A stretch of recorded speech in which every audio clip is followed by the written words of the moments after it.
pour sa dernière édition à la tête du festival, le Belge Bernard Faucroul, comme à son habitude, fait souffler un vent de modernité sur les classiques de l'art lyrique, avec d'abord le baroque Didon et Aîné d'Henry Purcell et un prologue inédit écrit par Mélisse de Kerangal et porté sur scène par Rokia Traoré.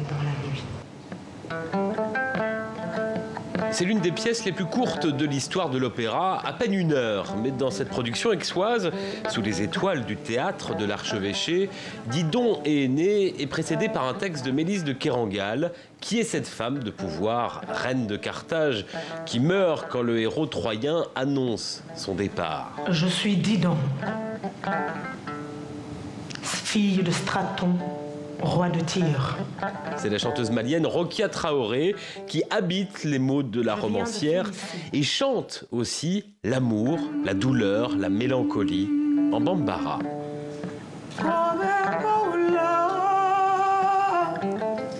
Ce prologue donne une image de la femme plus équilibrée, pas forcément celle qui doit mourir par amour. C'est une belle image finalement par rapport à l'émancipation de la femme et l'égalité des sexes.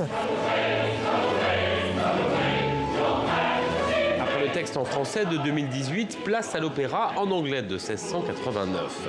On y croise des marins, des sorcières, Mercure, un peuple agité et aussi, à nouveau, Rokia Traoré dans un rôle muet mais qui, en quelques gestes, donne un nouveau sens à l'histoire. J'ai toujours voulu être une artiste pas confinée dans une discipline précise.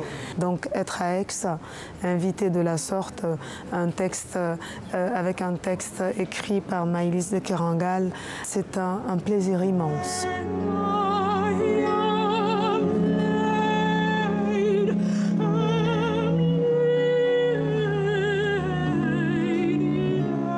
Rokia Traoré est comme un double de Didon, elle est comme son passé, son enfance, sa mauvaise conscience à un certain moment, et elle va revenir comme ça de façon ou fantomatique ou réelle, et je pense qu'elle incarne en fait la mémoire. Avec ce port, sa jetée et au loin la mer, la mise en scène insiste sur la dimension méditerranéenne de l'opéra d'Henry Purcell. Elle rappelle aussi qu'avant d'être des héros antiques, Didon et Aîné sont des exilés qui ont migré d'une rive à l'autre.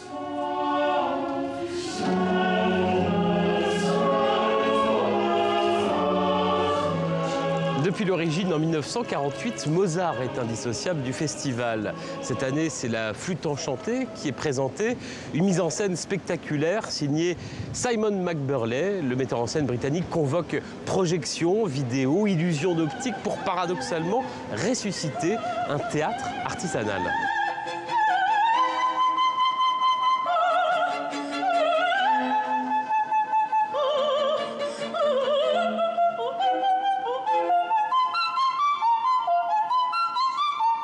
Avec la Flûte enchantée, Mozart semble avoir vraiment tenté de réaliser une utopie, un rêve, qui est celui de fonder un nouvel opéra allemand. Et dans ce rêve, il y a unifié tout ce qu'il est. On rit, on pleure, on doute, on est parfois scandalisé, parfois on est un peu piégé. C'est aussi tout un opéra sur l'illusion. Cet opéra s'appelle donc La Flûte enchantée. Donc ça parle d'un instrument de musique qui a des pouvoirs presque surnaturels. Et donc, la musique a le pouvoir de transformer les hommes.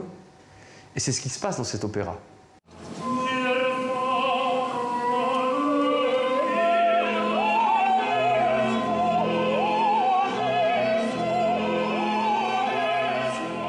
Ce qui est assez fabuleux dans cette production, c'est justement l'aspect technique de la vidéo, des bruitages.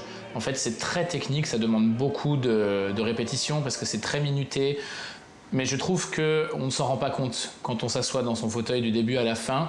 Il y a quelque chose de très théâtre de tréteau finalement, parce que la scène est vide, il n'y a pas de décor. Donc c'est une vraie relecture moderne, mais qui fait la part belle au théâtre comme il était fait à l'époque, je crois.